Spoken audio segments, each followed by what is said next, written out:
नमस्कार मित्रों, मैं संदीप सिहारे सभी भक्तजनों का हार्दिक स्वागत करता हूं। आज हम महानारायण उपनिषद पर चर्चा करने वाले हैं। देवताओं के वर्षों से हजार वर्षों तक ब्रह्मा जी ने बड़ा कठोर तप किया। वह ब्रह्मा जी परम तत्व को जानना चाहते थे, अतः उन्होंने महाविष्णु की आराधना की। महाविष्णु उनके सामने प्रकट हुए। उन्हें देखकर ब्रह्मा जी मन ही मन बड़े खुश हुए। उन ब्रह्मा ने श्री भगवान के चरणों में प्रणाम किया और हाथ जोड़कर कहा, प्रभु, मुझे आप परम तत्व का उपदेश करिए।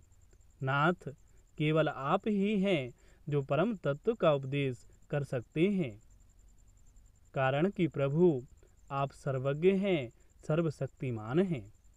नाथ, आप तीनों कालों से आबाधित हैं, आप ही ब्रह्म हैं।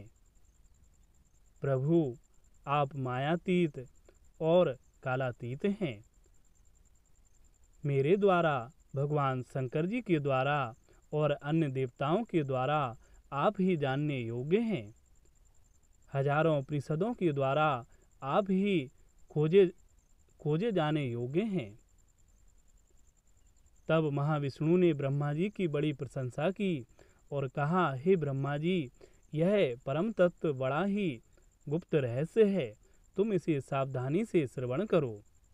हे ब्रह्मा जी, अथर्ववेद में देवदर्शी शाखा के अंतर्गत महानारायण उपनिषद का वर्णन है।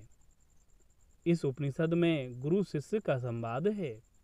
एक बार शिष्य ने गुरुदेव से बड़ी प्रार्थना की और कहा, गुरुदेव, आप मुझे परम तत्व का रहस्य खोलकर बताइए।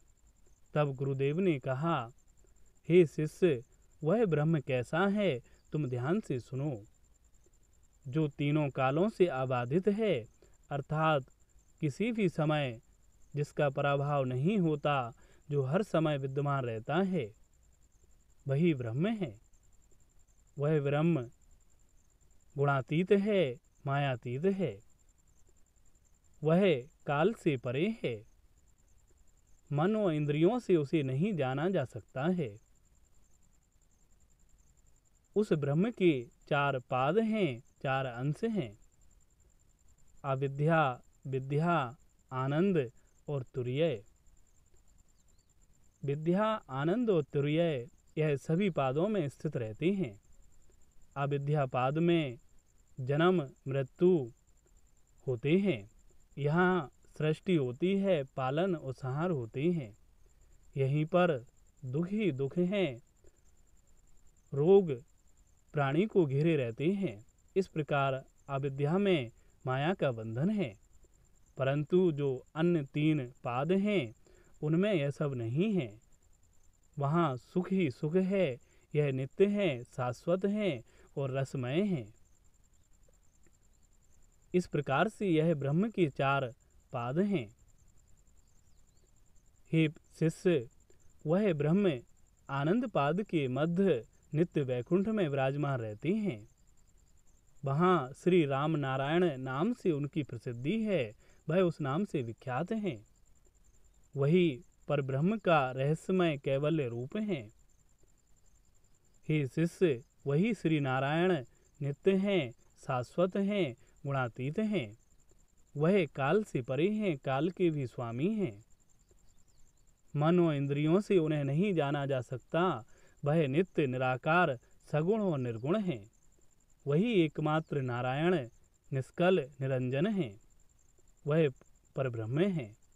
इस प्रकार से जो हे शिष्य श्री नारायण की महिमा जानता है, उनका मन ही मन चिंतन मनन करता है, वह उन्हीं को प्राप्त हो जाता है, उनके धाम को जाता है।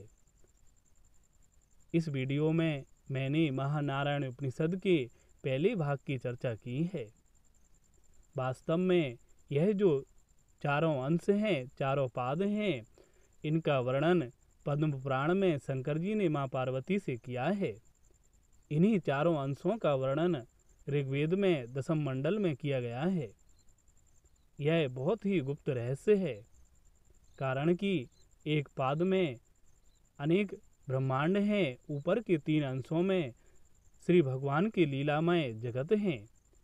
वहीं पर श्री भगवान के भक्त मुक्त होकर उन लोकों में जाते हैं। धन्यवाद।